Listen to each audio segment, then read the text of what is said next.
Kumekuwa na visa vingi vya wamama kuuawa na pia wanaume. One, ningependa kusema the economic situation in the country is very hard.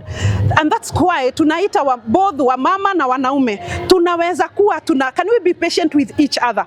Kwa sababu wakati ule Kenya inapitia ni wakati mgumu. Na tusipokuja pamoja tuvumiliane, wakati itakuwa mgumu.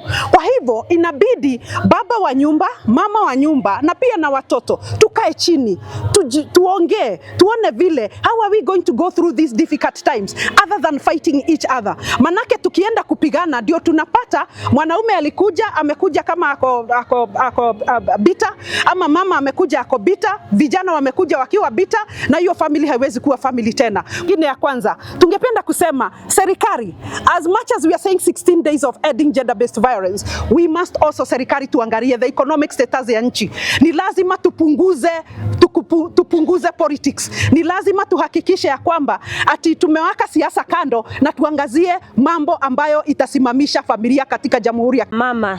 Tukiwa kanisani, ile jukumu kubwa tuko naye ni kuwaambia wamama wakuwe wanyenyekevu, watii bwana zao, watii familia zao, na pia wakuwe watu wa kufanya kazi katika kanisani na kunyenyekea wakiwa mbele za Mungu, ili Mungu aweze kutuinua. Ile kazi Mungu aliyepatia kanisa ni kuombea serikali. Kwa hivyo sisi tunauka serikali mkono, lakini hata sisi kama kanisa tunaomba serikali nao watusikilize.